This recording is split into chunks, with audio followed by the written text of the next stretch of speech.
दोस्तों आज हम एक्सप्लेन करेंगे ब्लॉकबस्टर फिल्म केजीएफ चैप्टर 2 को। उससे पहले हमारी दरख्वास्त है कि आपने अगर इस फिल्म को नहीं देखा है तो जरूर देखिए। तो चलिए इस मजेदार कहानी का आनंद लिया जाए। केजीएफ चैप्टर 1 में जहां कहानी खत्म हुई थी, कहानी ठीक उसके बाद शुरू होती है, जहां आनंद कहानी आगे बताता है कि अचानक उसे हार्ट अटैक आ जाता है। जब आनंद को हॉस्पिटल लाया जाता है तो वहां उनका बेटा विजेंद्र आता है, तो वो रिपोर्टर को केजीएफ की कहानी आगे बताता है। विजेंद्र रिपोर्टर को कहानी आगे सुनाने के लिए अपने फादर के ऑफिस लेकर जाता है, जहां केजीएफ की बुक पड़ी होती है और काफी स्ट्रगल के बाद आखिरकार उन्हें केजीएफ चैप्टर 2 की बुक मिल जाती है।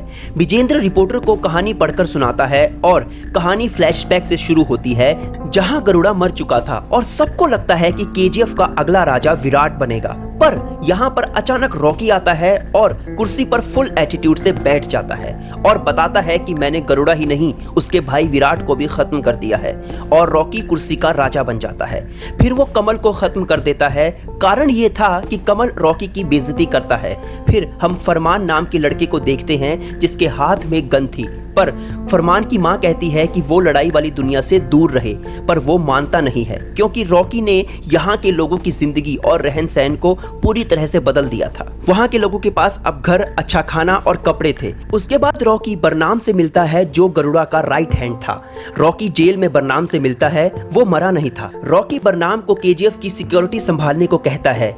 इधर केजीएफ के सभी मजदूर अब गन चलाना सीखते हैं, पर यहाँ बरनाम उन्हें गन चलाना सिखाता है सभी लोगों को, क्योंकि रॉकी अब वहाँ के लोग जो मजदूर थे उन्हें अपनी आर्मी बनाना चाहता था, क्योंकि अब रॉकी को बहुत लोगों की जरूरत थी। कारण ये था कि उस जगह में एक केजीएफ नहीं बल्कि 8 और केजीएफ थे, और ये बात सिर्फ रॉकी को पता थी। और रॉकी सभी 8 सोने की खदानों को ब्लास्ट करता है, जहां इतना सोना है कि पूरी दुनिया खरीदी जा सके। पर ब्लास्ट के बाद वहां अंदर जाने से सारे लोग डरते हैं, पर यहाँ रॉकी अंदर जाकर सबका डर खत्म कर देता है और सारे मजदूरों को अंदर जाने का आत्मविश्वास आता है। इधर रॉकी के घर पर बहुत बच्चे शोर मचाते हैं, वो सारे रॉकी के स्टाइल कॉपी करते हैं। इतने में वहां रीना आती है जो उन्हें चुप करने को कहती है, और यहाँ पर रीना को बच्चों से पता चलता है कि आखिरकार रॉकी ने केजीएफ में क्या किया और कैसे वो इन लोगों के लिए भगवान बन चुका। इधर राजेंद्र शेट्टी को कॉल करके ये बताता है कि गरुड़ा के मरने के बाद अब रॉकी केजीएफ का भगवान बन चुका है। इधर 24 घंटे केजीएफ की खुदाई चल रही होती है। अचानक उन्हें अधीरा की तलवार खदान में मिलती है। सारे मजदूर डर जाते हैं, जैसे अधीरा उनके सामने खड़ा हो, क्योंकि वो बहुत खतरनाक आदमी था और बहुत ज्यादा ताकतवर। रॉकी कहता है कि अधीरा ही वो अकेला आदमी था जो केजीएफ पर राज कर सकता था। जब सूर्यवर्धन केजीएफ का भगवान था तो अधीरा ही केजीएफ की असली ताकत था। इधर आउटपोस्ट में अचानक अधीरा हमला करता है, पर वहां कई लोग होने की वजह से वो लोग अधीरा को मारते हैं। इधर फरमान अधीरा को कहता है कि हम सब ने तुम्हें कुत्ते की मौत मारा है, अगर रॉकी भाई हो तो वो तुम्हें चींटी की तरह मसल देंगे। इधर एंड्रयू राजेंद्र देसाई के पास आता है। वो कहता है कि उसे केजीएफ में से रॉकी को बाहर निकालना है और केजीएफ से ये काम का अंजाम सिर्फ रीना कर सकती थी, जो रॉकी की गर्लफ्रेंड थी।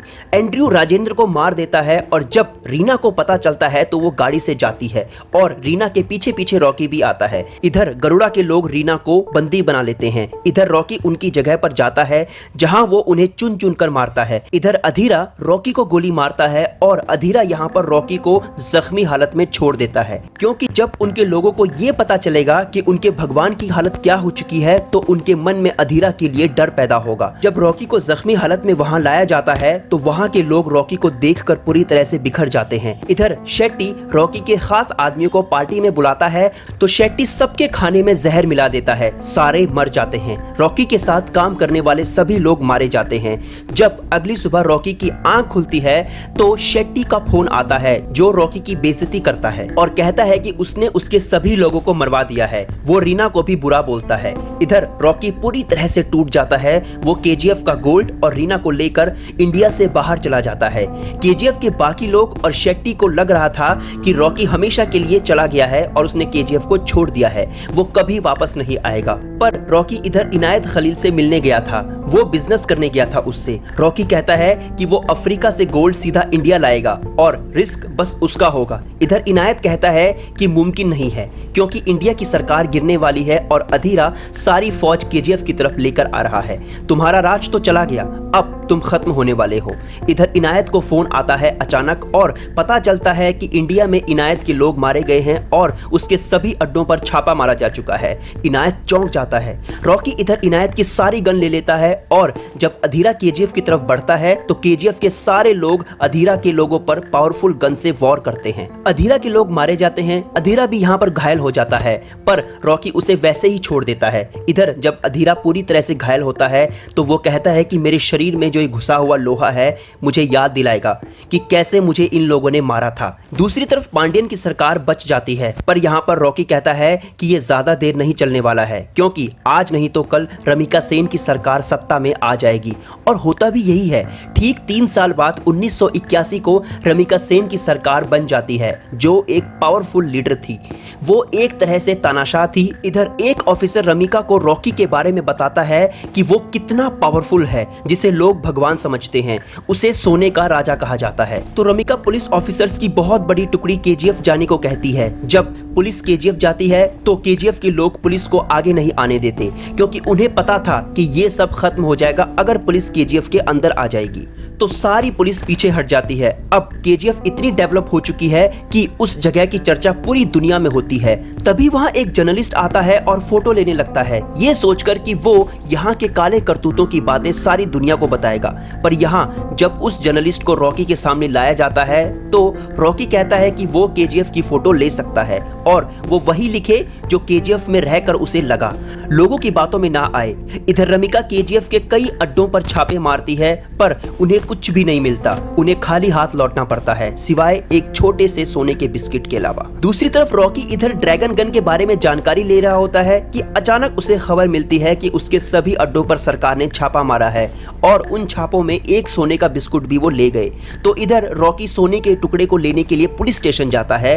पुलिस स्टेशन में जाने के बाद जब रॉकी को बिस्किट मिलता है और पुलिस स्टेशन के बाहर वो उस ड्रैगन गन से सारे स्टेशन को उड़ा देता है। इधर रमिका बर्मा देश को खत्म कर देती है। वो उनके साथ शांति समझौता नहीं करती है। इधर रमिका रॉकी को कहती है कि वो जल्द ही पकड़ा जाएगा और केजीएफ भी खत्म हो जाएगा। इधर केजीएफ के कई खदानों में काम शुरू होता है जिसमें आए दिन लोग मरते जाते हैं। तो रॉकी के चाचा कहते हैं कि तुम भी गरुड़ा जैसे हो, तुम में और उस गरुड़ा में कोई फर्क नहीं है। इधर रॉकी कहता है कि मेरा बाप दारू पीता था, जिस दिन मेरी माँ मरी तो वो मेरी माँ को दफना कर उससे मिलने वाले पैसों से दारू पी गया।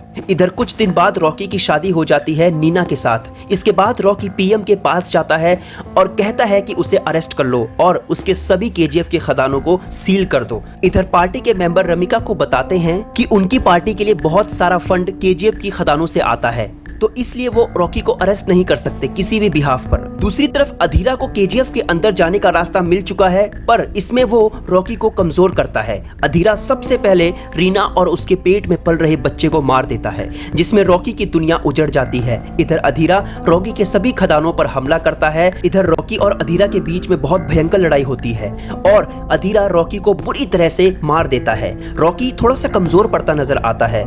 इधर रॉकी अधीरा के सिर पर हथौड़े से वार करता है और उसे जान से मार देता है और रॉकी पीएम ऑफिस में जाकर पांडियन को गोली मार देता है। कारण ये था कि पांडियन ही वो आदमी था जिसने अधीरा को बताया था कि केजीएफ में जाने का रास्ता कहाँ है। इधर रमिका रॉकी की इस करतूत से नेवी, आर्मी और एयर फोर्स के सभी ऑफिसर को रॉकी को मारने का आदेश देती है। रॉकी को भी पता चल चुका था कि वो मरने वाला है तो वो सारे केजीएफ को खाली कर देता है। इधर आर्मी जब केजीएफ पहुंचती है तो रॉकी वहां मौजूद नहीं होता है। इधर नेवी को पता चलता है कि एक बहुत बड़ी शिप उनके नजदीक आ रही है। दूसरी तरफ एयरफोर्स के सभी जहाज केजीएफ को तबाह कर देते हैं और यहाँ शिप में रॉकी होता है पर नेवी वाले कहते हैं कि वो शिप को रोक दे, पर रॉकी नहीं रोकता और शिप में वो अटैक कर देते हैं। इधर सारी शिप डिस्ट्रॉय हो जाती है, रॉकी भी मर जाता है और सारा सोना वहीं पर खत्म हो जाता है। इधर कई लोगों को एक नया केजीएफ मिलता है जहां हजारों आलीशान बंगले हैं जो रॉकी ने अपने लोगों के लिए बनवाया था और कहानी यहाँ पर खत्म हो जाती है। आपको केजीएफ चैप्टर 2 की एक्सप्लेनेशन कैसी लगी कमेंट सेक्शन में जरूर बताइए। आपको क्या लगता है कि केजीएफ चैप्टर 3 बनेगी? वीडियो अच्छी लगे तो लाइक, शेयर और चैनल को सब्सक्राइब करना ना भूलें। Thank you so much.